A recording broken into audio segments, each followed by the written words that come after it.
আগের বেশ কিছু ভিডিওতে কমেন্ট করে আপনারা খুবই সিম্পল একটা বিষয় জানতে চেয়েছেন, সেটা হচ্ছে ফেসবুকে কাউকে ব্লক করার পর তাকে আনব্লক করার যে অপশনটা না, এটা আসলে ফেসবুকের পরিবর্তিত নতুন সেটিংসে আসলে খুঁজে পাওয়া যাচ্ছে না। হ্যাঁ, বিষয়টা সত্যি যে আনব্লক করার যে ফিচারটা, যে সেটিংসে গিয়ে আপনি আপনার ব্লক করা ব্যক্তিদেরকে আনব্লক করবেন, এটা একটু চেঞ্জ হয়েছে।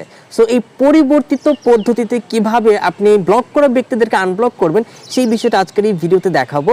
এবং আপনি আপনার ফেসবুকের হোম পেজে চলে যাবেন, হোম পেজে যাওয়ার পর প্রাইভেসি এবং সেটিংসে ক্লিক করবেন, তারপর সেটিংসের ভিতর ঢুকে পড়বেন। সেটিংসের ভিতর ঢুকে পড়ার পর নিচে কিছু দূর স্ক্রল করলে আপনি দেখতে পারবেন ব্লকিং নামে একটা অপশন আছে। এই ব্লকিংয়ের মধ্যে ক্লিক করলে আপনি দেখতে পারবেন আজ পর্যন্ত ফেসবুকে আপনি যত মানুষকে ব্লক করেছেন তাদের একটা লিস্ট এখানে দেখা যাচ্ছে। যদি এই ব্লকিং অপশনটা আপনি খুঁজে না পান, যদি এনিহাও আমার ভিডিওটা আপলোড করার পর আবারও যদি এই সেটিংটা চেঞ্জ হয়, তাহলে এটা খুঁজে বের করার পদ্ধতিটা হচ্ছে উপরের দিকে একটু যান, সেখানে গেলেই দেখবেন যে ওইখানে একটা সার্চ বাটন আছে। এই সার্চ বাটনে ক্লিক করে আপনি এখানে জাস্ট সার্চ করবেন ব্লকিং, BLOCKING, এটা লিখে সার্চ করলে আপনি ব্লকিং অপশনটা পেয়ে যাবেন এবং সেখান থেকে আপনার কাঙ্ক্ষিত ব্যক্তিকে জাস্ট আনব্লক করে দিন। তো ভিডিওটা ইনফরমেটিভ মনে হয়ে থাকলে অবশ্যই লাইক করে দিবেন।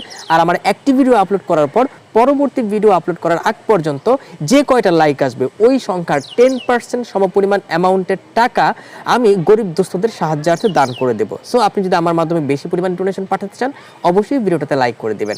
পরবর্তী ভিডিও দেখার আমন্ত্রণ। Till then, take care.